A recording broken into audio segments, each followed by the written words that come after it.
Hello, everybody. Welcome to another episode of Sissy, Unci, and Aunties. We're so happy to have you here with us today. It's going to be a really good episode. We're very excited about it. We've had some uh, feedback on our social media. A lot of people are excited to cover this topic. But before we jump into that, we want to welcome our other auntie. So let me bring on Avril Cordova. Oh, I didn't even tell you who I am. Sorry about that. Skugtash, Anin Uptugik, Jennifer Varenchek. Hello, everybody. My name is Jennifer Varenchek. I'm from the Tohono Nation, and I'm streaming to you today from Kahalu in the illegally occupied Kingdom of Hawaii. And now, sorry about that. Now let's have Avril come on. So, Avril, if you're able to come on screen with me, that would be great. There she is. Go ahead.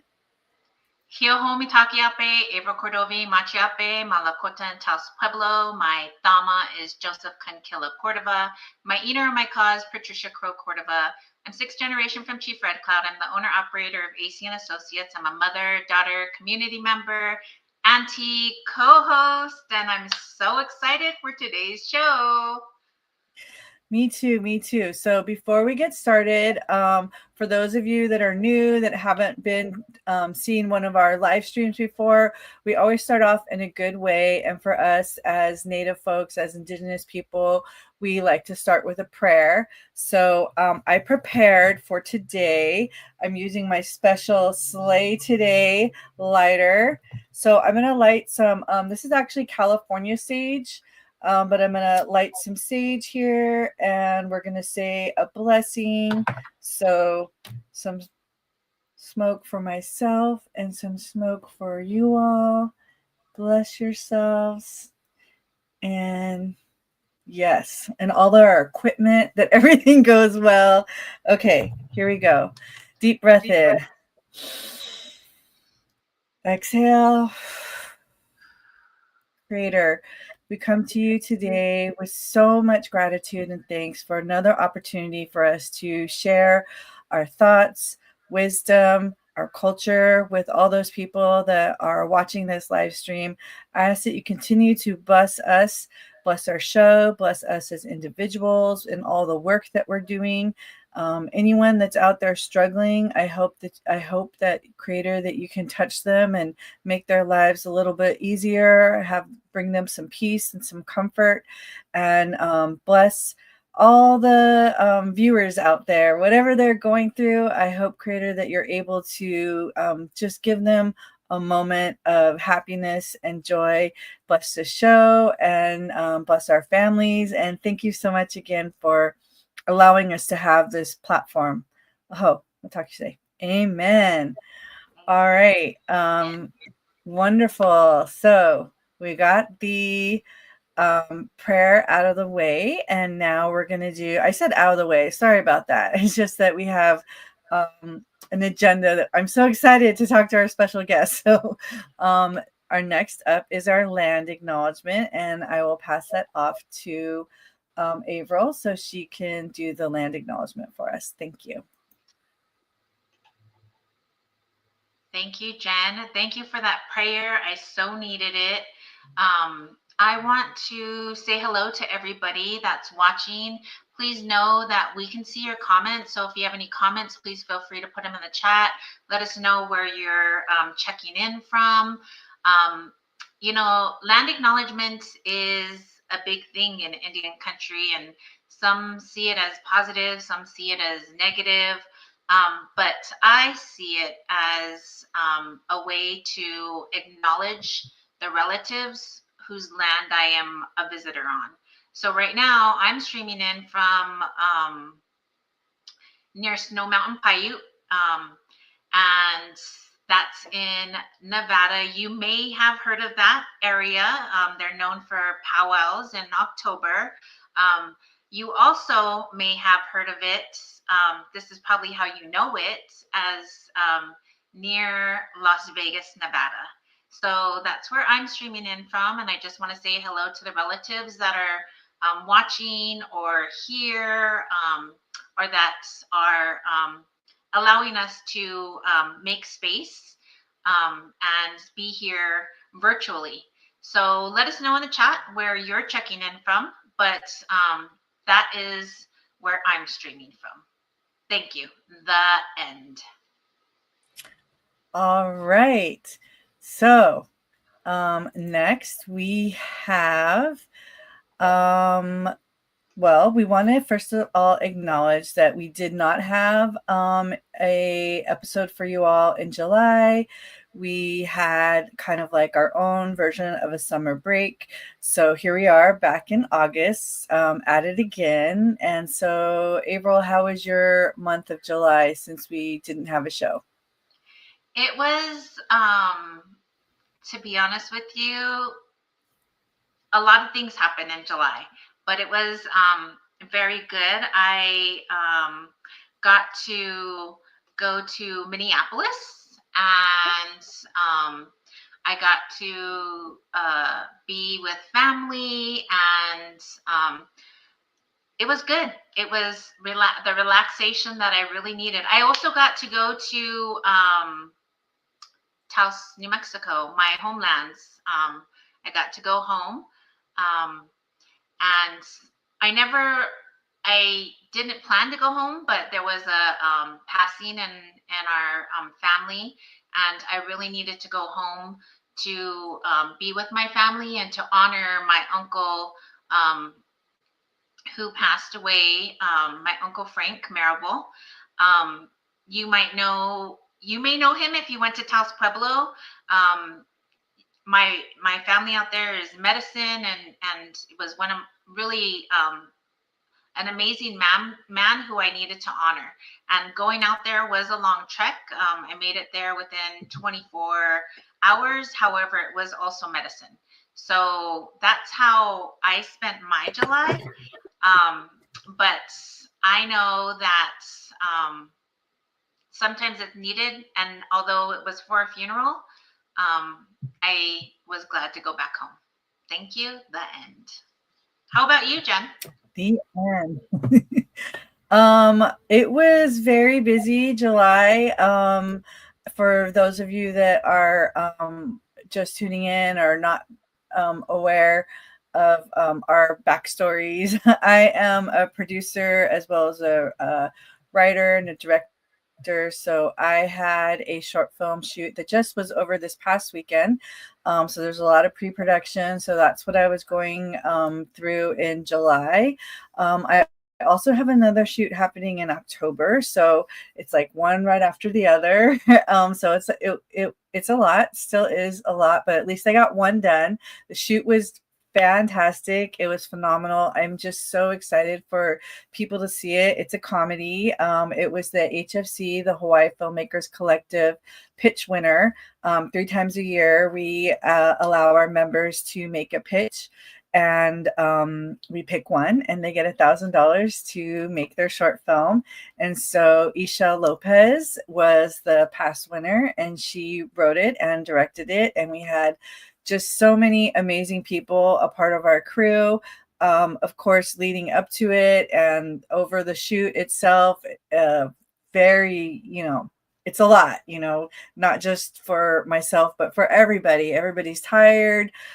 We start to kind of get a little cranky on towards the end, but it was great. And now we're already in post-production, and I was really excited because we had our post-production meeting before we even finished shooting. So that was really good. So we could just smoothly transfer from we're done, now we have the plan and everybody's on it. And that's great. So it was good. So that's what's the latest with me. Excited that we're getting through all of our check-ins. I do have a question for you. This time of year is kind of known as back to school. So we're not in school anymore. Well, you kind of are, but what does this time of year remind you of? Go ahead, April. Thank you. That is our check-in question. But before we do that, and I know that we had did check-ins and asked people to tell us where they were. We have some people watching from on Facebook, on Twitch, LinkedIn, and YouTube and also Instagram Live. I just want to say shout out to Crystal, who's watching from San Manuel Tribal Courts, and she's in the house. Songtree Payochi from Aztec, Mexico. So San Bernardino's in the house. New Mexico's in the house. I see other people that are joining from LA. Thank you for watching. Please share this with your friends and family. Now, going back to the question at hand. The question is, being that it's back to school, what does this time of year mean for me? So my Takojas, my grandkids just went back to school last week. And it means back to school for that. It also means for me, the fall is coming. So I mentioned earlier that I'm streaming in from the Nevada area, and yesterday was 112. Today it's similar, but that means cooler weather. It means one of my Talcoja's favorite holidays, which is Halloween. It means gathering with my family over different meals or different seasons that are coming up. And it means a time of renewal for me. But that's what this time of year means for me. What does it remind you of? For me, it reminds me of kind of like got to get back into it. You got to get back into the hustle. I know for myself growing up, summer vacation was even though it was supposedly vacation, I was always like busy. I had soccer camp or science and math camp or some kind of like external activity, that extracurricular activity that made it so that I had to wake up early and ride my bike somewhere and go somewhere. and and then usually like in August I'd have like just 1 or 2 weeks where I could just lounge, and so that feeling of like, oh, it's coming, even though I don't really I'm not in school or anything like that. It's just automatically that feeling of like, okay, come on, you got to gear up because it's coming. And I guess for me now, that would be the shoot that we're having in October, as well as a bunch of other things that are going to be happening in the fall. We don't really have seasons that much here. I mean, we have seasons, but it's not dramatic like it is where you are, or in Los Angeles, where we both lived before. So I do get excited around this time because I know come November, December, January, I'll be able to wear either t-shirts with long sleeves or sweatshirts, because it will get slightly colder, like in the 70s. And for us, that's cold. And I am very grateful for the weather that we have here after living in Northern California, where you wake up and it's like there's frost on the ground and it's cold and you got to run to your car, and my parents would never turn on the heat, so I'd be freezing and I'm wrapped in my blankets. All those things, like I don't miss that, not one bit at all. So that's what this time of year reminds me of. Nice, nice. I love the colder weather, but I also like the summers in California. Not so much where I'm at right now, but I am thankful for another fall season. I just want to mention that it's kind of a downer, I guess you could say, in a way, but somebody on social media was like, whatever age you are, like, how many more summers do you have left? And I was like, I probably have like a good maybe 20 to 25 summers left. Hmm. And so it really makes me kind of like think about, well, what's my summer bucket list? And I think we've done almost everything that I had on my summer bucket list for this year. So I'm feeling pretty good about like, okay, we had a good summer, so we're ready for the fall for sure. I love that you say that. We did have a good summer. I had a good summer.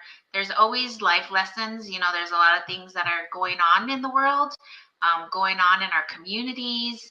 And I'm just thankful for another day, honestly. So thank you all for being here again. Please put in the chat what this time of year reminds you of, and we'd love to highlight that. Um, but I know we have a big show today, and I'm really excited about our show. Um, it's been a long time coming, and I wanted to highlight you too because the name of our show is titled Leading with Purpose, Nonprofit Real Talk with Uncle Don Lyons. And I've been so excited about this show for so long. Both you and Teeny, our other co-host who isn't here today, have all worked in Indian country nonprofit and have experienced highs and lows, just like in life. And I'm just really excited for today's talk and discussion and would love to hear questions or how you feel in the chat. It's really interactive.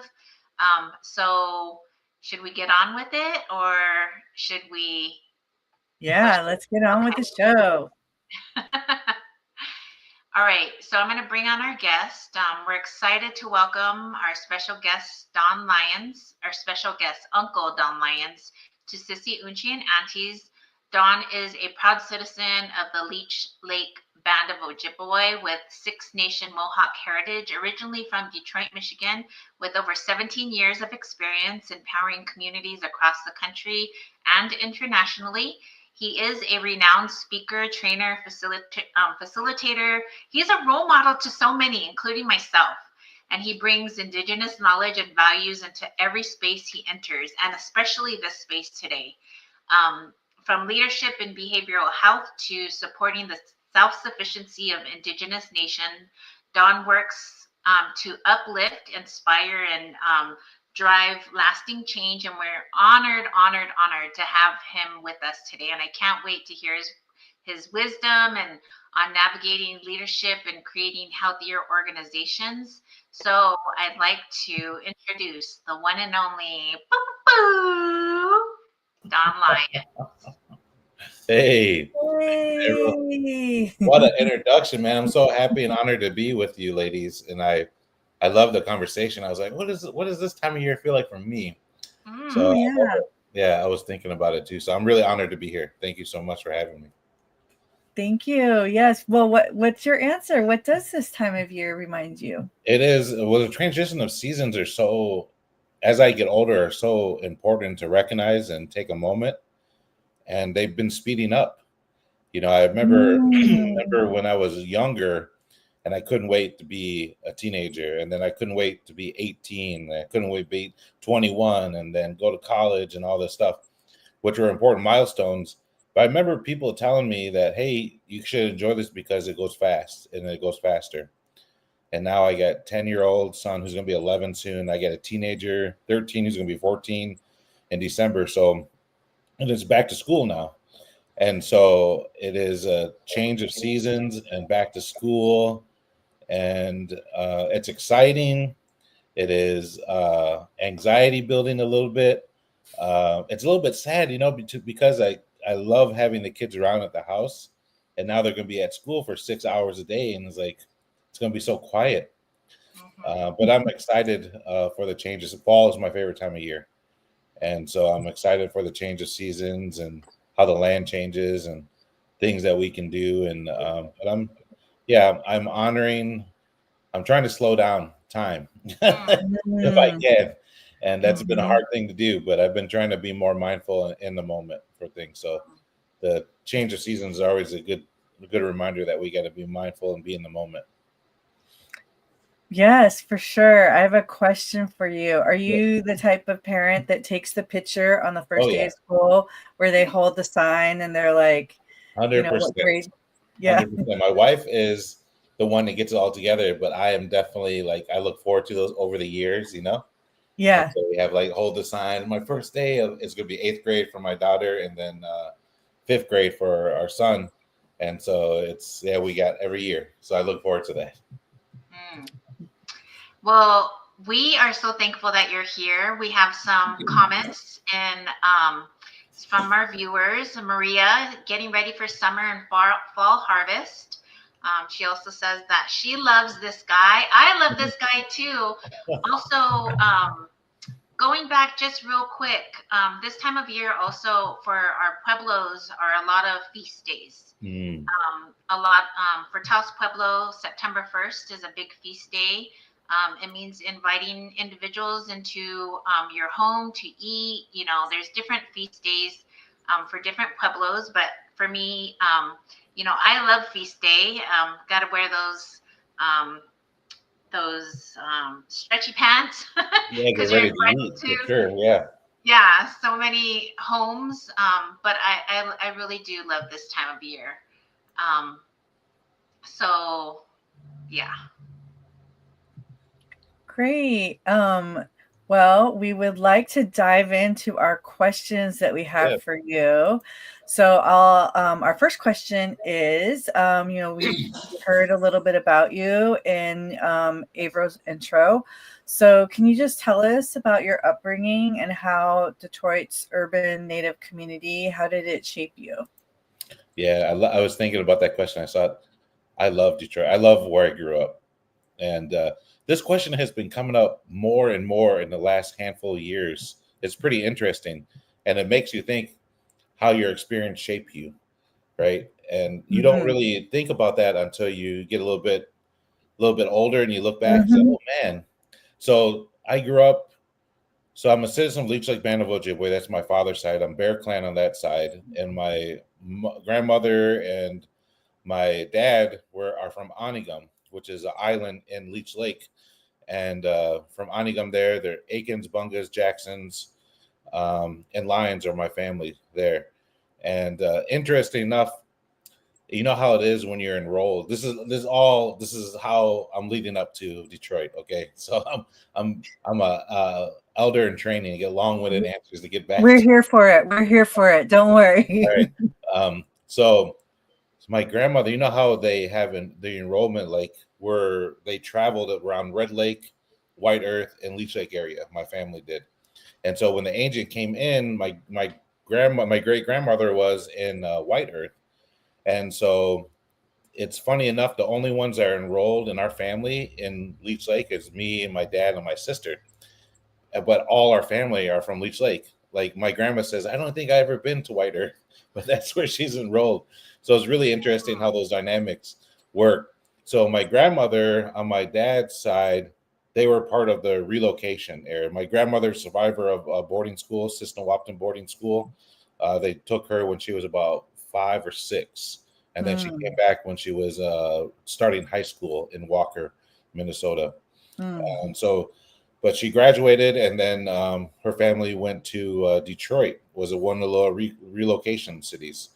And my mother's side, they're from Six Nations, Ontario. They're Mohawk, and my grandmother on that side, survivor of residential schools. They called it the Mohawk Institute, or the locals call them the Mush Hole.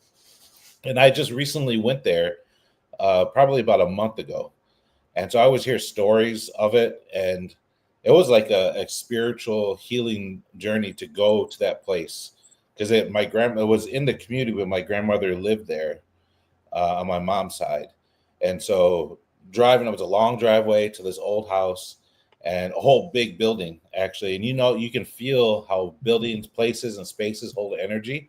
mhm, You could feel that. It's like, man, if I was a little kid getting taken away from my family, driving this long driveway up to this big building, and it's just a big, government building, and I was like, man, this just it took me back to that time. But now the mhm, tribe owns it, and they're trying to retell that story and keep that story to let people know of the true history of things. So I was grateful to visit that. So my grandmother and my dad's side moved to Detroit. My mom's side from Six Nations, they moved to a place outside Detroit called Garden City. So that's all part of Metro Detroit.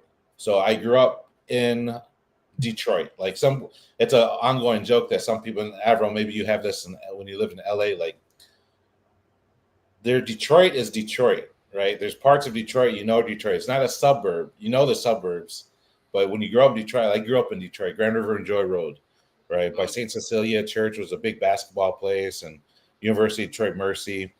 So we had 17 of us in one house. And it was my grandmother and grandfather's house. And a lot of my relatives are African American. And my grandfather was a black man. My grandmother and my grandfather got married in the early 50s. My grandmother had all of her kids at that time, and my grandfather just got back from World War II, and she was a nurse in the hospital, and he was a security guard. So they met and fell in love in the hospital. But this is now a Native woman and a black guy trying to get married in the 50s, right? And so no one would marry them, and so they had to go find a chapel in a little town in Ohio to get married. And so they got married in the early 50s, and they bought a home in Detroit, and that was the house that I grew up in. And there were 17 of us in there. My dad and my mom, my sister wasn't there yet. We had one room. My uncle and his family had one room. My aunt and her family had one room, and then my grandma and grandpa had one room. And there was one bathroom in the house, right? I remember that. It was one bathroom. The other thing I reflect on growing up is that there were 7 couches in our house. And every day there was always someone sleeping on those couches. And there was mattresses on the floor. So looking back, I did not realize it at the time because I just realized, man, I got a big family, like always someone to play with, which was true. But the majority of my family was homeless, and you don't realize how poor you were until you look back. Because I didn't, I was safe, I was loved. There's food, but there was a lot of alcoholism. There was a lot of drugs. There's a lot of violence, grew up in Detroit. So I was the youngest cousin out of all of us in that house. So I was kind of like the baby, and everyone kind of took care of me. But I had cousins that, OD'd on drugs, got in gangs, suicide, all those things that impacted our family. And so that stuff all kind of shapes you. It's a part of your story growing up. But at the same time, my grandmother was still a fluent speaker of Anishinaabe. Although she never taught her kids, I would always remember her when she was speaking in the language. Her sister was also a fluent speaker. She went to Carlisle boarding school in Pennsylvania. And so, but they would get together, and I was like, what are they talking? I never heard that language before. I was a little kid. Like, I remember this 3 or 4 years old listening to that. And I would sit there and just listen to them speak in the language. And I remember I was like, dang, I want to speak too, right? So that memory always stayed with me. And my dad was a part of American Indian movement. My mom was as well. They're part of the urban Native community of Detroit. So they're a part of the Indian Center. Detroit has one of the oldest Indian centers in the country. And so they were a part of that, the House Center. There's a handful of services in Metro Detroit because Detroit is a big urban Native population. So I was able to go to youth programs. And that really kind of actually a lot of ways saved my life, right? Because I had role models. I had access to learning how there's something different than what I've seen around me, which was gangs and violence and those things going on. I was like, oh, people dance at powwows, people go to ceremonies, people are healthy, you don't have to drink to have a good time. You don't have to drink, say I love you, so all that stuff kind of opened my eyes. And along the way, my dad finally got sober and we were going to ceremonies. And, I was put on becoming a man when I was 13, 14 on my first fast for 4 nights and 4 days. And that was a profound thing. But that all was shaped by my time in Detroit, right? And so when people say my home, I live in East Lansing, Michigan, and I'm connected to the community here for sure. But Detroit never leaves you, right? Like the place, like there's a saying that you can take them out of Detroit, but you can't take Detroit out of them, right? And so I still carry that Detroit grit, that Detroit resilience, and I'm proud of being from the city, and I'm proud of the story, even though it was a hard story, a tough story. I'm proud of that, how that shaped me and the resilience and the lessons I learned from that. So I owe a lot to the urban Native community of Detroit. All the uncles and aunties that mentored me back then, that teased me hard when I was little, but showed a lot of love and, started singing when I was in there. So my upbringing in Detroit had a profound influence on me, being an urban Native kid. being able to navigate that world, but also still be connected and grounded in who I was, that really helped me. That really helped because I was the only Native kid. I went to public school in Detroit from kindergarten through sixth grade, Mm, and I was the only Native kid in all my school, right? No teachers, no students, mm, no principals, no janitors. mhm. No one looked like me. And then I went to Catholic school because my parents didn't want to send me to public school for middle school in Detroit. And it was me sitting in the back when they're going to communion. I was like, oh, what's going on? Learning there's cool stories in the Bible, right? I appreciate those stories, but I wasn't Catholic. I wasn't raised that way. And I was the only one there. And then going to my high school, the only one. So kindergarten through 12th grade, I was the only Native kid, right? In all my educational system. So you learn a lot from that. You learn how to navigate that, how to, survive in that, how to, just kind of be creative. So that's my long-winded answer to growing up in Detroit. And I have Love my it. season Piston ticket holder for the Pistons there, and I just got back from a Detroit Lions practice this morning, so Mm. it's fun. Wow, I really enjoyed hearing all of that origin story for you. Great. And I can relate so much. Myself also was always the only Indigenous person in Northern California. So it's not Detroit at all. It was the suburbs. But yeah, I've never met another Native person in my educational journey until college. Right. And the first person that I actually got the list of all the Native students in my college. And there was like maybe 8 of us. So 7 myself plus another 7 people, so 8 total. And the first person that I went to, I was like, hey, I was trying to start a club, connect with the other Native people. And she was like, oh no, I just put that on there so I could get in.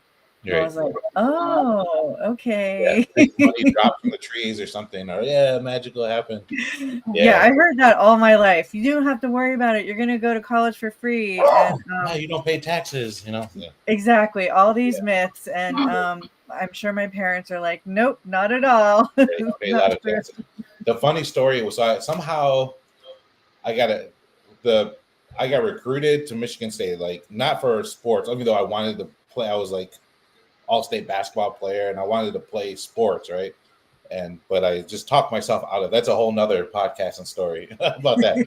But my first 8 o'clock class, I signed up for 8 o'clock class, and my first professor was a Native professor, Pat LeBeau. I remember it to this day, and it blew my mind, right?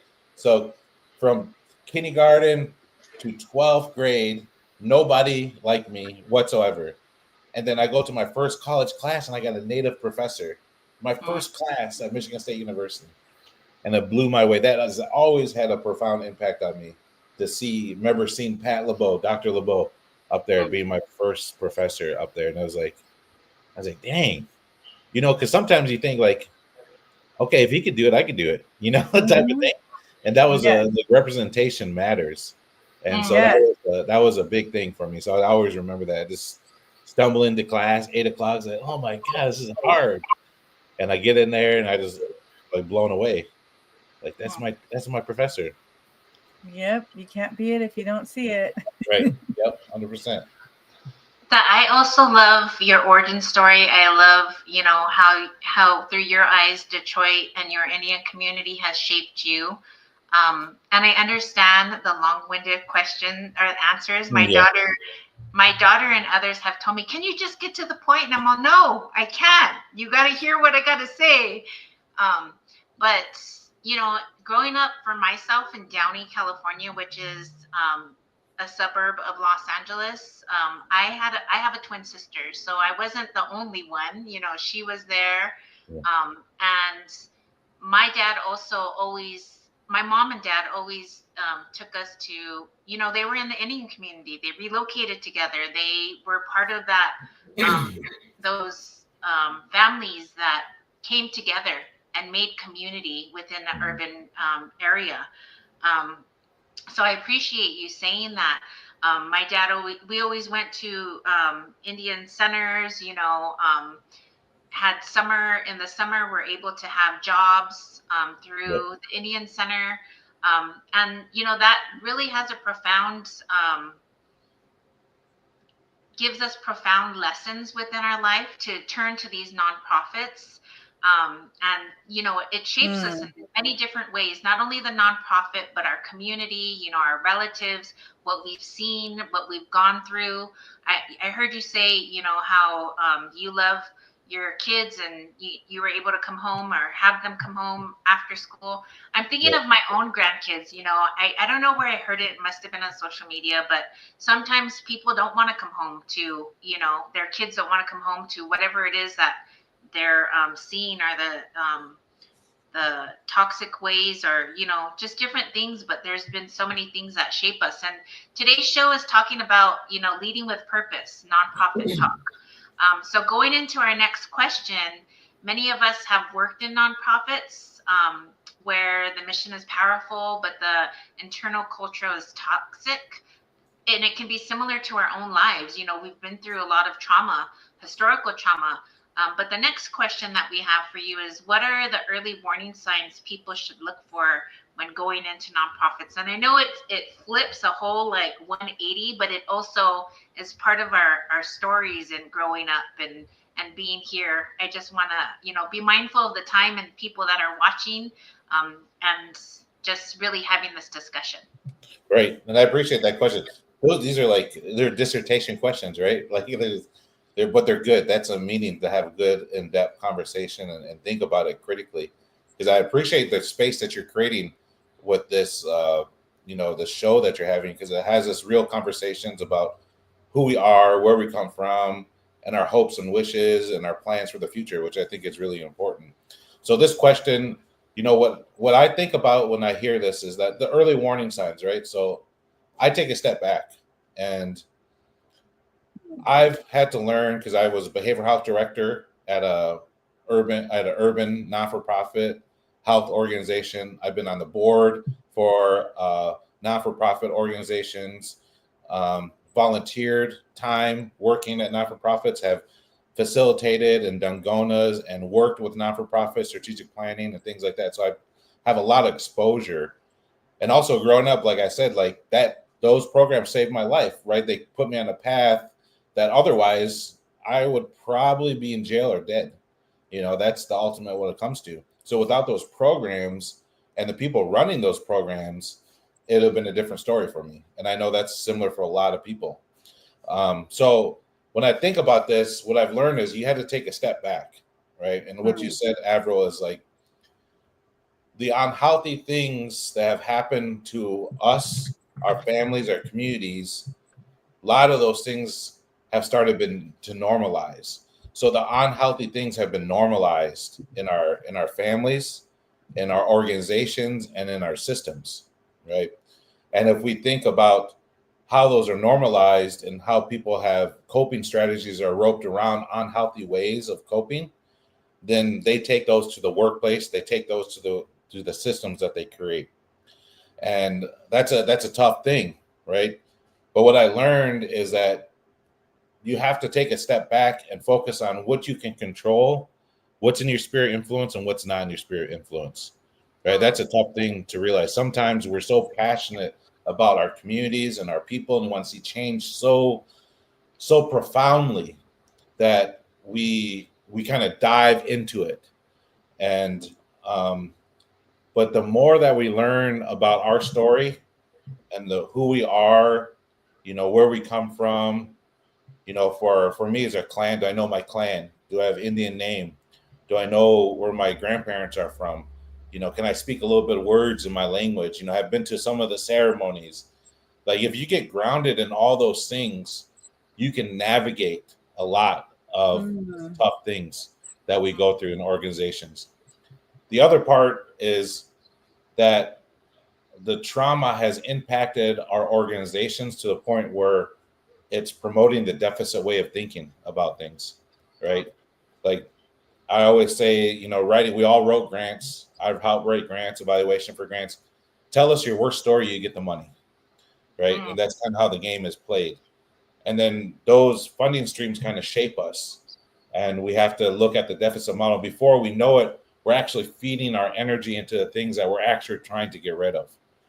And I don't know about early warning signs, is that like if you're looking to work at a place, I think it's important to do your due diligence. Look at the history of that. Ask people around the community. Go open with eyes wide open. Go in as a realist.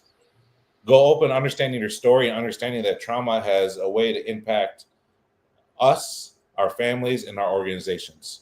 Right, and this is a tough one.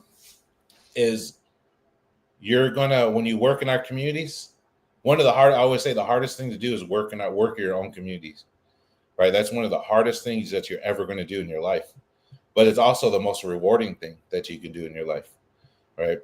And the other thing that happens is that we can really tear each other down really effectively, right? That lateral violence, those unhealthy norms have been normalized to the point where that's how we interact and how we do things. And we feel like we all have to struggle, or we all have to have the poverty mindset, and that translates into our organization. So I guess some of the warning signs is look at the board. Who's on the board? What programs have they been doing?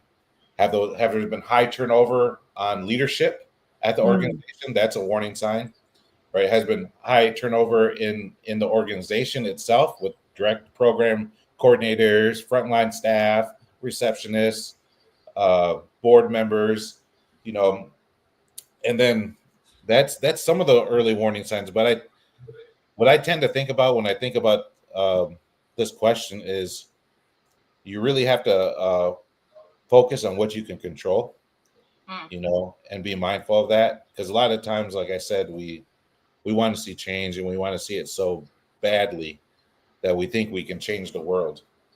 And I'm not saying we can't, but what I want to say is that we have to protect our energy, and we have to use our energy in where it's going to be most effective. And that goes along with having a philosophy of how you take care of yourself. And if you do your own healing work, if you really focus on doing your own healing work, know your story, where you come from, who you are, then when you step into those roles, I think you can be a little more positive change agent than not, right? So I don't know if that answered any of your questions. I was trying to think of early warning signs, but yeah, if people are cussing in the office, maybe that's an early warning sign, right? Maybe if people are not showing up for programming, that might be a warning sign. If there's, like I said, high turnover in any facet of the organization, that's probably a warning sign. So I hope that answers a little bit.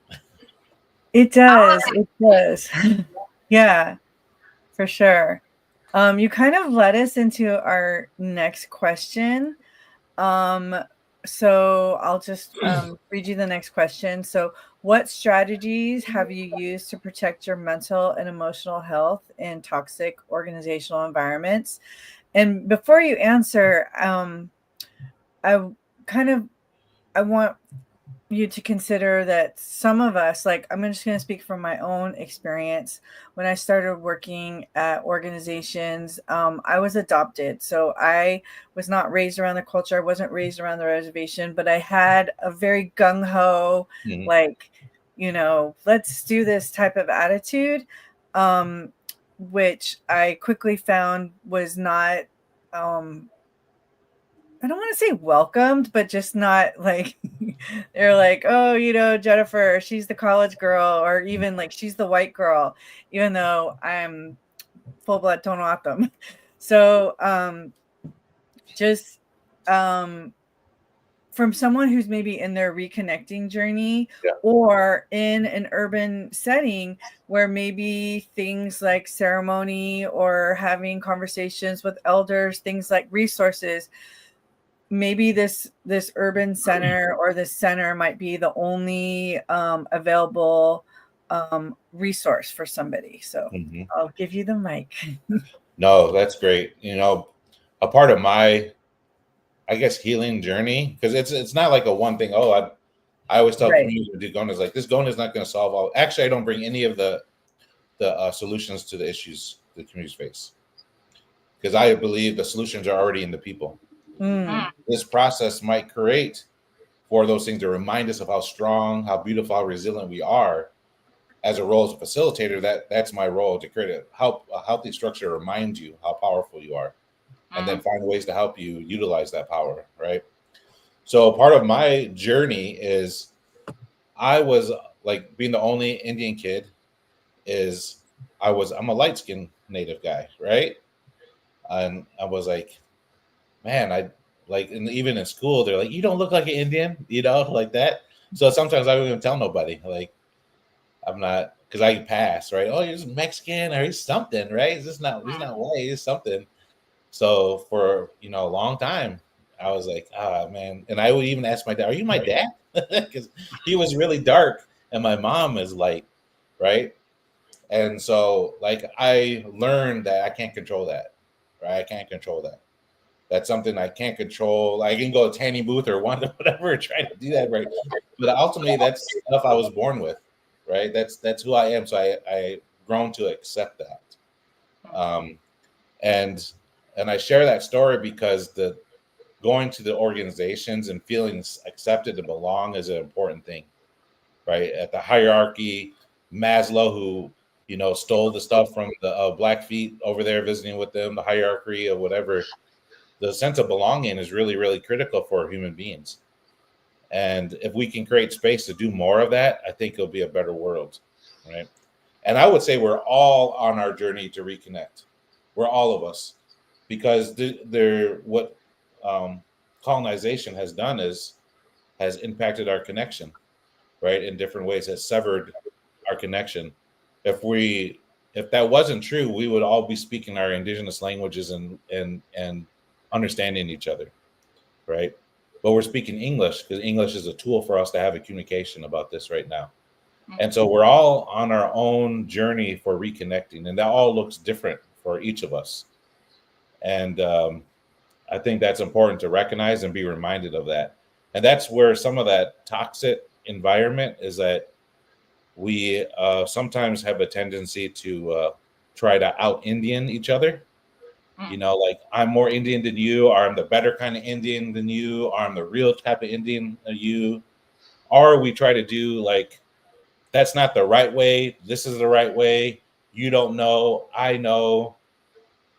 That's not a real ceremony, this is a real.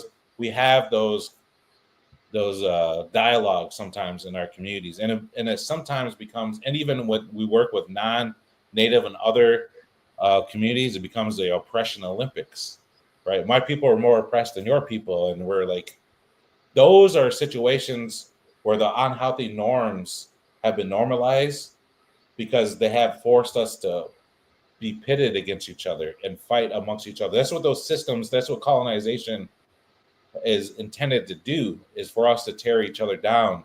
So the people who institutionalists are no longer needed, they'll do their own job, like the pedagogy of the oppressed, right? Pablo Freire, when he talks about the oppressed become their own oppressors.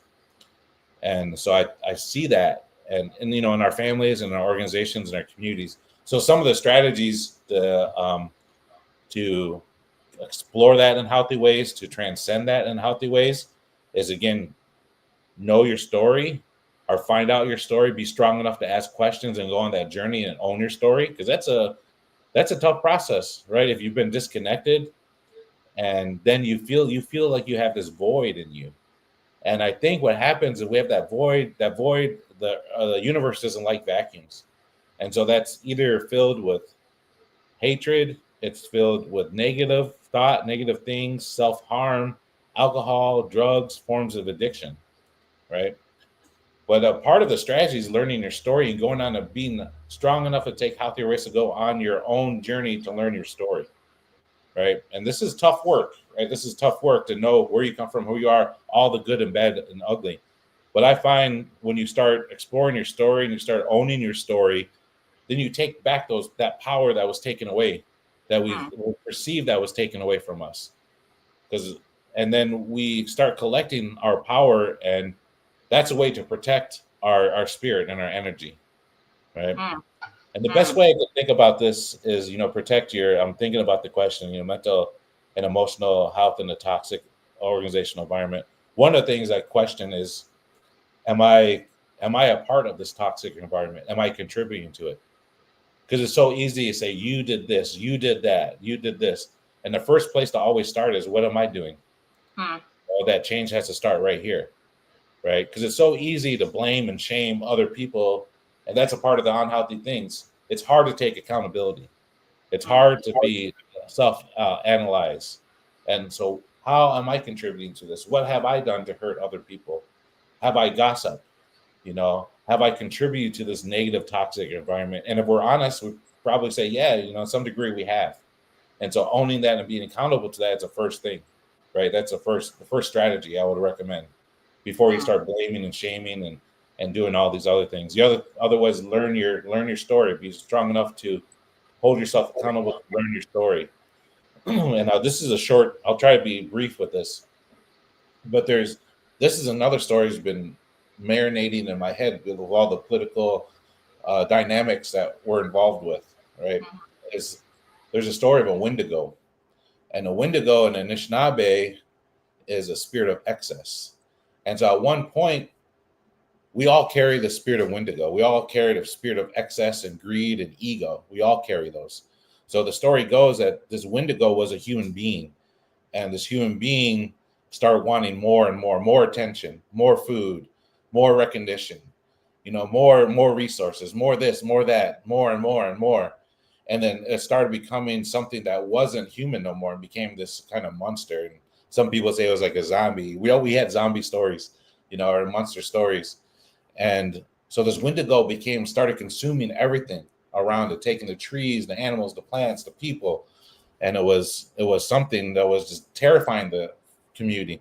And the community was in chaos and disorganizing, and all the Wendigos start feeding off that energy that chaos and anxiety brings, right? Because we put that energy out, those vibrations are out. So the Wendigo is eating that up and becoming good. Only did the community start recognizing, the people in the community say, we have to focus on what we can focus and what we can change. And then start understanding, remembering how strong we are, remembering our stories, remembering our songs, our dances, remembering what we can do to help each other, to support each other, instead of feeding anxiety to each other in the Wendigo. Once they focus on those things, that Wendigo start conforming back to a human being. And the community got it back to be a human being.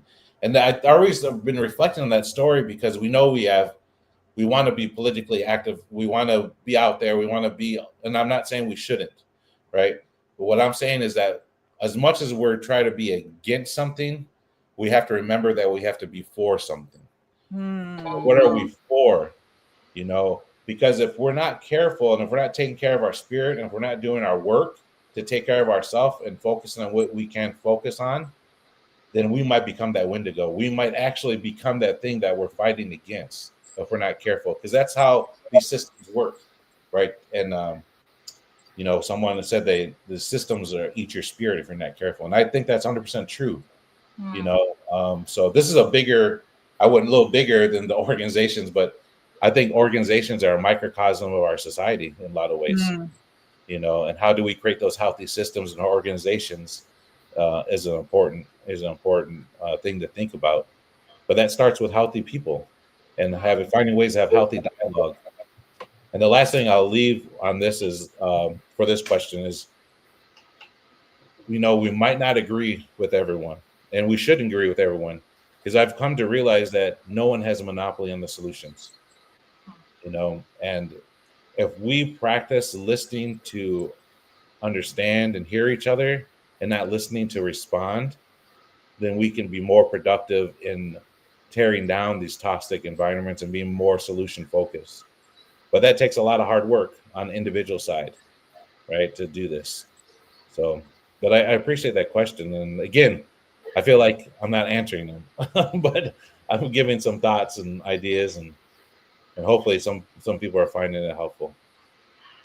I think you're totally answering them. And our next question is already covered in what you said. I love how you said about not bringing in solutions when you come into a area or come in to work with with Gona, because I've been in a Gona with you before several times, a youth Gona, and I've presented a problem with what was going on, amongst youth. And I came to you and I was like, he's gonna help me, he's gonna fix it, and I remember you specifically telling me, is it something that you can talk to them about, or is it something that they can talk to each other about? And from there, just having that simple thought process and being able to present that, the problem worked itself out. They were able to talk, they were able to enjoy, learn lessons, learn those skills. And I just really appreciate you being here today. I know several of our viewers are taking in the information, and as well as I am. So thank you for that story. Thank you for, your just being able to provide that. Yeah. I'm gonna not go to the next question because I feel like it's already been answered. So with the time, I do want to I know we have a couple more questions, but I also want for you to be able to tell us or provide us your information about the Gona that you're doing in California. Right. Yeah, thank you. So my commercial time, okay? So I've been doing Gonas close to 20 years. And there was a time when I was trying to keep track of how many communities I've been to, because it's really such a blessing. I do not go anywhere that I'm not invited to, right? I don't rock up, say, hey, I'm doing a Gona for you, let's go. Like that. That's not me, right? If where the community is wanting and needing to have this, I'm happy to support it and work in partnership with them. So over 300 communities, probably over 1,000 Gonas at this point. And what we found, and I'm talking about we, is Maria Treviso is a part of this, Nicole Fox, Barb Aragon has been a great mentor, McCullough Jones has been a great mentor. And what we found is that, and this is not a best practice for a business model, but I always try to do the work so well that I'm no longer needed, right? I think that's the ultimate role as a facilitator, is that you facilitate. You're not the keynote speaker at the Gona is not set up to be keynote speaking, not 100% to be always presenting. You wear different hats when you go, but the key role is facilitating, right? You're facilitating the conversation, create a healthy structure. And then you become wallpaper. If you've done your job, the facilitator becomes wallpaper at the end of the time. So what we try to do is conceptualize, what would that look? How do we build the capacity to put ourselves out of work? What would that entail? What are some of the best practices over, between Maria, Nicole, and I over, the 80 years that we've been doing this work and the thousands upon thousands of Gonas that we've done? What is it that would help people feel like they're building the confidence to take this ownership and keep evolving the Gona? Because the Gona is always evolving, just like us. And so we came up with this, what I think is a pretty robust training process. So we have done Gona training facilitators, and we have developed an online training module, a self-paced training module. So it's about 6 to 8 hours, which we develop on Thinkific, and that gives the baseline of what the Gona is, what it's about, the history, even talking about the setup of the room, activities, low risk, high risk, medium risk activity. We get all those kind of 101 breakdowns of it to give people a background of the Gona. So that's a part of our training package. Then we have a live seminar that goes over the questions that people have and kind of get them ready for the on-site. So we have the self-paced modules, the live seminar, and then we have 3.5 days of on-site face-to-face training. And a part of the face-to-face training is we role model the Gona, and we go over what we call the Gona flow, the key components of what makes that Gona happen, the story, the mini teacher, introduction, the processing, the movements. Like we kind of break it all down and go into the weeds of that, and then we role model that. And then we give time for small groups. We break people in small groups, and then they practice the Gona. They get assigned at least one theme, maybe 2 themes, and they teach it back to the class. And we're there giving guidance and feedback. So it's capacity building coaching. So that's 3.5 days for doing that. Role modeling and teach back and planning, talk about room setup. We're trying to do everything that helped makes us a dynamic facilitators. We're trying to pass that on, take everything out of our head and dump it on. So after the training, one of the things that we found is the mentorship has been really important to have. Like, we didn't want to do a training and have 100 people there and go through the emotions, say, okay, you're going to train, go out there and go. It's like, no, I don't think that's ethical, because it's about capacity building, right? And getting people the practice for it. So they're practicing. And then the mentorship after the training is what we built in. So we're always available to have one-on-one calls. We help people develop GONA planning, how they're going to enhance their skills or practice their skills, so they have a plan before they leave our training. And then we have a quarterly learning community that everyone's been through over the training facility. This will be our second one now, that people come on and we touch base with them and say, what's happening? What are you doing? What questions do you have? And we have an ongoing chat with folks. And then they also get access to all these resources that we have developed over these 20 plus years of doing the GONA, PowerPoint slides, different images. And this is all a part of the training that people, part of the training when they complete, they get access to that. So this one particular is happening October 20th to the 23rd is the on-site days. The modules will open up probably pretty soon in September. Before that, trying to end of September. The live seminar will probably happen a week before the on-site days. And then the cost of the training is $2,500. Now, everything I talked about, that's included in the cost.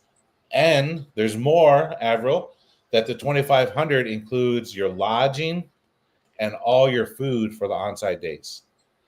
So again, I think it's a really great deal, because you get the capacity building opportunities, you get access to all these different things, you get access to learning communities, and then for the on-site, you already got lodging because we rented out Happy Valley Training Center.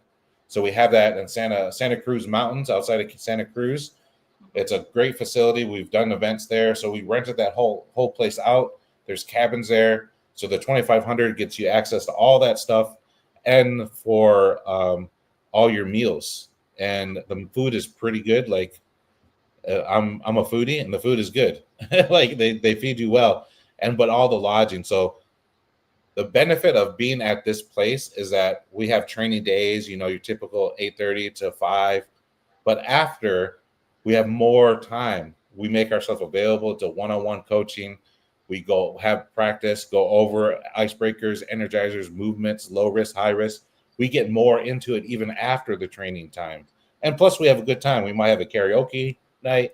We might have a fire storytelling, because there's a fire pit there by the redwoods, so it's going to be a good time. I encourage everyone, if you're interested, if you're a project manager, if you're a coordinator, if you're managing people, you're supervising, you're building a program, you a youth coordinator, if you're any of those folks, you can get benefits from this training. I've supervised 20 highly professional folks, overseeing $20 to $50 million projects. I use this GONA approach for supervising, for feedback, for healthy communication, and you utilize for really anything that you want to make change in your organization and your community. So that is my long elevator speech for doing for the GONA, but I appreciate the time, and I encourage people, reach out for questions. There's a QR code to register there, but it's going to be a great time. Thank you for that. But for the people that don't know what GONA is, it's Gathering of Native Americans, and there's 4 quadrants that are usually taught. Do you want to tell them the 4 quadrants? Yeah, thanks for that, because we kind of speak in acronyms, right? So Gathering Native Americans, and the GONA has 4 themes, right? The first one is belonging, and these are stacked on. You can't jump to these GONA. You have to build on each other. So belonging, how do you cultivate and build trust with each other? How do you do that in a fun way? How do you get to know each other as human beings in order to have more complex and nuanced conversations? The second theme is mastery, and that's a little tricky, but really how I look at mastery is exploring our resilient factors and exploring the hard things in a healthy way. So that question during mastery is not what's wrong, because we kind of automatically go to that deficit model. What's wrong with you? What's wrong with this? What's wrong with that program? What we teach and we explore in mastery is what happened, right? We build a context around that, so it's not blame and shame, because we want to get away from the unhealthy things that have been normalized. We want to bring back the healthy ways of interacting and being and changing and doing. So mastery builds off the resilient factors for us and our communities. And then the third theme is interdependence. So I always think of baskets, like Black Ash baskets from where I'm from, is how do you weave your skills, weave your story with other people together to make something that's strong, to hold the good work that's being done, right? You're not getting smushed into a tin can, which a lot of funding streams and stuff, we get smushed into tin cans and these silos that we create, are forced to create. The basket is more open, a more indigenous container. So I think of interdependence as weaving our stories and strengths together and visioning, practicing a healthy vision, because visioning and planning is a practice skill. And then the fourth theme is generosity. And I always think of generosity as a two-way kind of conversation. One is, what's my commitment to this change that I want to see? You got to put yourself, you got to put some skin on the line, right? What's my commitment to seeing this change? Not just talk about it, but what's my commitment to actually do something about it? And then in order to do something about that, you have to take care of yourself, right? You can't burn yourself out, because this is a generational game that we're in, right? We have to do this work, even knowing that we won't see the fruits of our labor, because that's what this work demands. We have to do that work. And so the other part of generosity is self-care. How do we take care of ourselves in a way so we can consistently be a healthy warrior for our community and change agent? So it's our commitment and self-care. So those are the four themes of going to belonging, mastery, independence, and generosity. Thank you so much for explaining that. I know we can have such a long time around this, but there's a comment on our Instagram feed that I just would love to say, because I know people that don't have. Let me just tell you what the comment is, and maybe you can Okay. maybe you can help with it. So it reads, you lost everyone. What about those of us that don't have money or don't work for a nonprofit, don't have that kind of money? I just think I want to be able to leave our audience with something. If they can't make it to Bona, I understand that, but I also want them to be heard and leave this show today with some skills that they can work on. And I know you don't provide a solution, but I just want to turn it over to you with that. Yeah, definitely. Yep. So it is, I'll just say too, this work is vital, and the work has the cost to it, right? Time, place, commitment. And so there has to be a cost to providing the training, right? I wish I could give it for free, but that's not the reality, right? It just can't work like that. I got to provide for my family and things like that. But I do think there's things that can be done on an individual level. We talked a lot already about that. Is like, okay, exploring your story, right? And talking to your family members, talking to your friends, doing some research.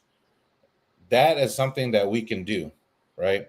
Another thing that we can do is pray, right? It sounds silly, but I'm a believer in prayer, right? And there's no wrong way of praying. I'll say that. People pray how they need to pray to something greater than themselves. And sometimes we need to learn how to pray. I was doing this event, and I put sage on the table, and I said, okay, the sage up here for anyone to use it that needs it. And this very strong and intelligent young man who took a healthy risk said, I don't know how to use sage. And it was a good learning moment for me, because I assumed. So that's another thing that we can do, is challenge our assumptions, right? And that's free. It's free to challenge our assumptions. And so what that taught me is that we have to be willing and be healthy enough to share what we know, knowing that there's diversity in doing things. And my way, I always say, my way is not the right way. It's not the wrong way. It's not better. It's not less than yours. It's just the way that I do it. And I'm happy to share. And that could be a starting point for someone, like I do it, how I was raised as an Ojibwe, as an Anishinaabe person. That might be different from the people down in the Pueblos or people in California or Nevada or Dene. But it might be a starting point for someone that is trying to get back on their journey. So I say learn your story, doing research, reading some good books. The Indigenous history, I forget the author of that, as a really good book. Um, go to your public library, check those books out. Michael Yellowbird has done some really awesome things on social work and decolonizing social work. Um, Follow people on social media that feel like they empower you, not to rally you up, because you have a choice. And the other thing that is free is you have a choice of where you put your energy, right? Mm. And I think we like, that's what I've constantly have to tell myself. This is what I said just a few minutes ago, is we can't always be against something. We have to be for something, right? And find out what you're for. What are you going to build up in yourself? What are you going to build up in your community? What are you going to invest your positive energy in, right? That's free. That's a free choice for us to make, right? So there's a lot of things out that we can walk. I took my son fishing, right? We have fishing pole, but I would just sit out there and just be by the water. If you have access, if you can walk there, maybe a bus fare there, go out by a tree, those things are Mm-hmm. free, and speak to it, and those are healthy risks. But I think those are a lot of things that we forget, that we're connected to all of creation. And we have to make it a point to reestablish those connections in whatever way that we know how. And, if we consistently put good energy, good thoughts, try to do good things, that's going to come back to us. Right. And a lot of those things are no cost for us. But remember that challenging our assumptions is free. Having a choice is free. We just got to be willing to remind ourselves and follow through on those things. Yes, for sure. I really liked a lot of things that you said, and I think there's two points here that I want to make, and the first is earlier in my career, I now have made that pivot to I'm working on film, but when I was working in the community and working at various organizations, it was before social media, thank goodness, but I was canceled twice, and it was very difficult, very hard to kind of like be the outcast in your community. Yep. However, I survived, and I one of the things that you said was like, asking those questions and doing your own knowing yourself, I think, is really a big part of it, and having that faith of like knowing that like we're going to get through this. And I knew that I was going to get through it. It's just while you're going through it, it's very, very difficult to have basically almost everybody turn their back on you. And it's a very hard lesson. And when it happened the second time, it stung just a little bit less. It's still very painful, but we make it through those things, or I made it through those things, and I wouldn't have been able to do that without my own connection to creator, my own connection to medicines. And I think that if anyone's going through it, I think, you become more powerful in yourself when the voice inside yourself is stronger than the voices on the outside. Yep. And it's hard. It's like super duper duper hard. And I know I still have those battles every now and then, but I make my inner circle very tight. Not willing to let just everybody in. When I was younger, I did let everybody in because I thought that meant like, oh, you're popular, or like people like you because I'm letting everybody in. But now I'm keeping it small. Yeah. So Protect that your was, spirit. yeah, exactly, protect your spirit.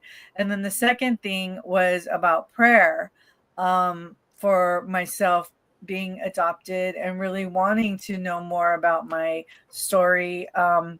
And we went through all the proper channels. My father and I, he helped me write to the Los Angeles court system to try and unseal those records and whatnot. And every year we'd get a letter that was like, we've received your request, and like nothing was happening at all.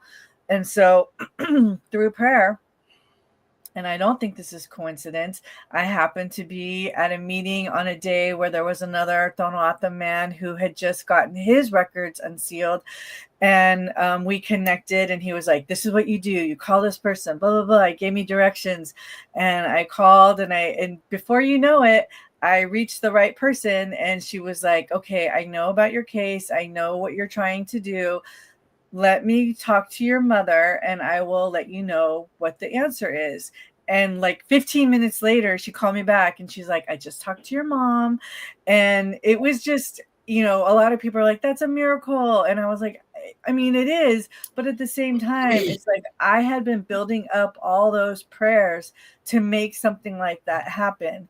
And so I know a lot of people could say, oh, it's just coincidence, but it wasn't for me. Mhm. And I really believe that when the student is ready, the teacher will appear. And I have faith in that. And that's always happened for myself. And I think that for anyone that's out there that's going through something like that, we were given these gifts. We were given the power of internal prayer and our own connections to the universe, to creator, however you want to say it.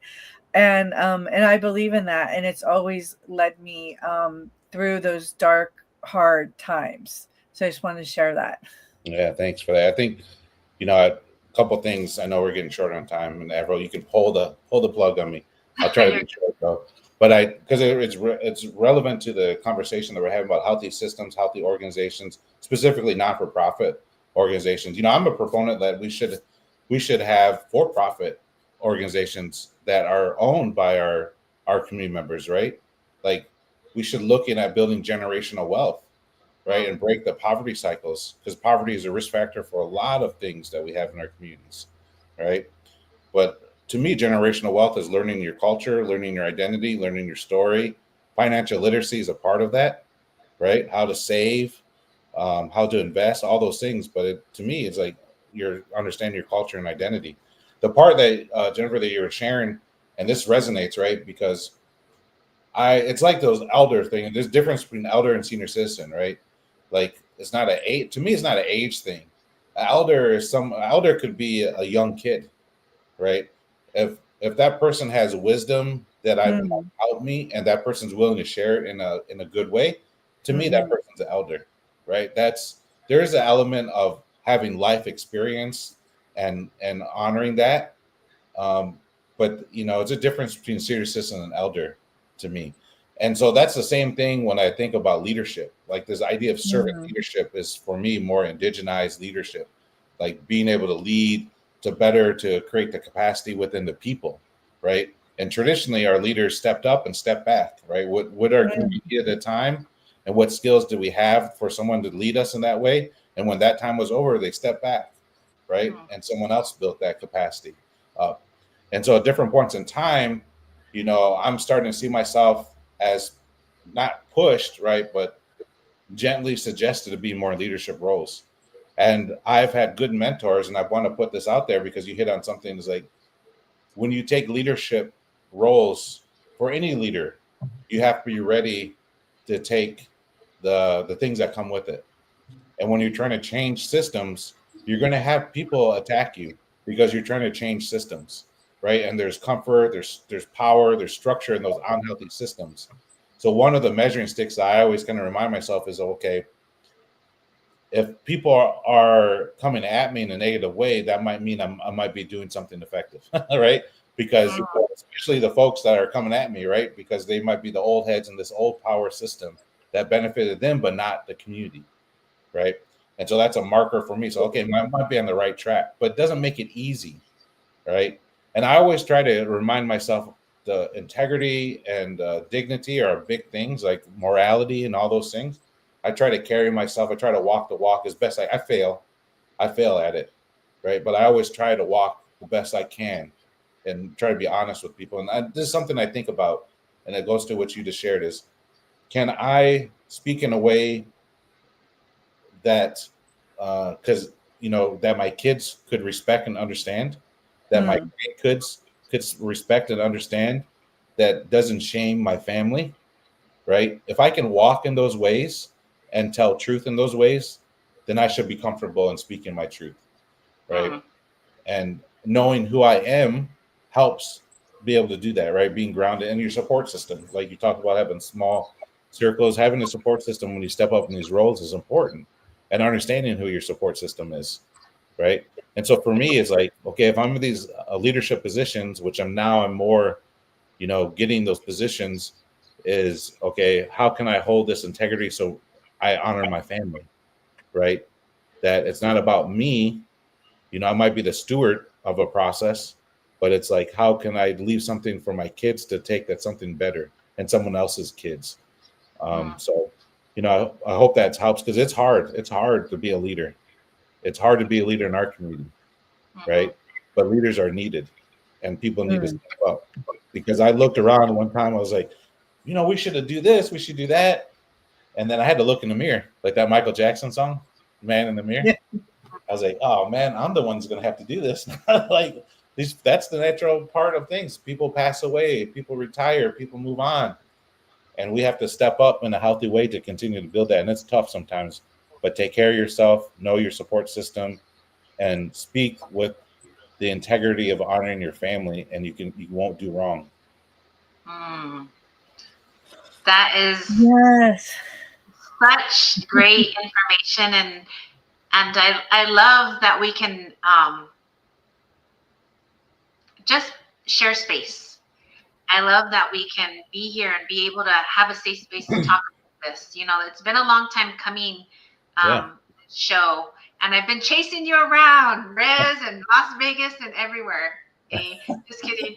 But I'm so glad that you're able to join us. I do know that you have recently opened urban res courts, and I Yeah. want to be able to have you speak on that before we end. And I'm just, again, thankful and grateful that you're here. Yeah, this has been great. I can sit around and visit all day, right? I love visiting, Yeah. so I love this time. Um, so urban res courts, like, I'm passionate about sports. I'm passionate about what sports can teach you in life, right? I'm like, okay, if you have the skills to play professional, awesome. But for me, it is important to learn how to overcome adversity. And I think sports help you, one way to help you overcome, because life's going to throw all kinds of stuff at you, right? And I always say you have to have the resilience of a baby who's learning to walk, right? Have a resilience of a baby. Because what happens when the baby's learning to walk? It falls down, right? And what does the baby do? Because it wants to learn to walk, it gets back up, right? So we have the resilience of a baby. That's what we do. So urban res courts, I incorporated that earlier this year, but we officially opened in end of May. It actually worked out where my birthday was around the same time. So what a great birthday present. My family, we put the court in, and it's urban res courts. Urban native growing up. Res. I felt like both grandmas brought the res to Detroit, so I want to honor that. And then courts for basketball, but it's a place to learn the game of basketball, to learn the mental toughness and the grit to help you overcome things on the basketball court and off the basketball court. So it's open for training. I'm actually just talking about getting a bigger facility, a full court. I got a half court right now, so I'm really, really lucky. And Creator puts you in these places. Like, holy cow! I was just dreaming about this 5-10 years ago. Now it's coming to fruition. And so it's my second business that I opened, and I'm pretty proud of that, because coming from a urban place in Detroit is strict poverty. Now I'm sitting here. I just had a birthday, so I'm 43. 43. I got two businesses, right, Mm. that are fairly healthy, right? Knock on wood, right? And it's a lot of work. It's a lot of work, and it's very scary. But I'm trying to break those poverty cycles in my family, right? And if I can help other people as a role model, as taking healthy risks and show them that it's possible, even if you're going to fail, failure is a part of success. Take that step and do it. And if I can help someone to do that, I'm all for that, right? And plus, I get to play basketball and get to shoot around and be close to the game that I love. And my daughter's really into it right now. She wants to play college basketball. My son plays, so it's a family thing that keeps our family together. And I love coaching. I love coaching the kids and having a healthy space for all kids to come together. And we have a part of the urban res courts is the medicine wheels of basketball. Mm. uh, I love getting able to increase the awareness and share the diversity of Indian country with non-native folks, right? And show them that, there's a native guy that has a business, right? I'm proud of that, right? I'm not hiding that. This is part of who I am, urban res courts, right? But the medicine wheel, I give people the teaching when they come in is like, that's the cardinal directions, the medicines, but it's also the different color of people that walk the earth, right? So basketball is a way to bring all these different people together. It's a common language to learn how to compete with each other in healthy ways, but have teamwork, how to uplift each other, how to help each other overcome adversity. So all that is bigger than basketball to me. It's just basketball is a tool to teach those things.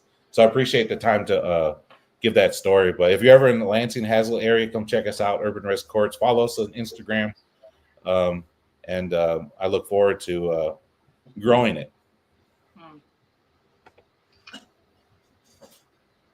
Well, and also it's a community space too, so people can maybe have meetings and get in contact. Birthday parties, meetings. Yeah, if you're coming through, want to have a Gona or want to have a event here, it's a cool space. It's a cool space to have some meetings here. So definitely open to that.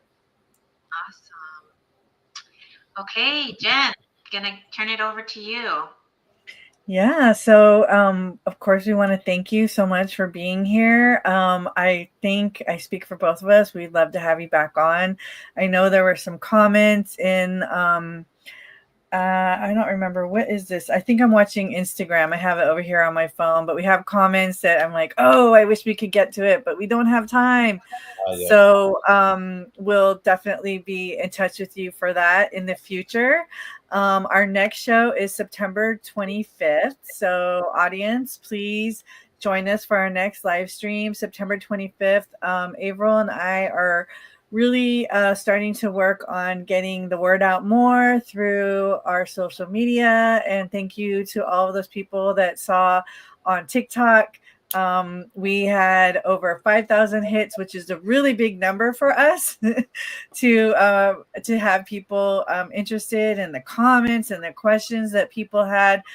We were luring them over here to try to get them to watch our live stream. So we're really grateful for that. But on that, I would like to say thank you. And Avril, any closing words on your end? I just want to say thank you. Wopila ta'a pilamaye gracias etiahet. Thank you. How do you say it in your language? How do you say thank you? It's miigwech. Chi miigwech. You want to say a big thank you. So chi miigwech. Chi miigwech. Chi miigwech. Well, thank you all for being here. Thank you, Don, for being here. Uncle Don for being here. And we will see you all again in September. Let us know what topics you might want to hear. Let us know if you want to be a guest or you have a guest. But we're, again, just thankful for all. So good night, all.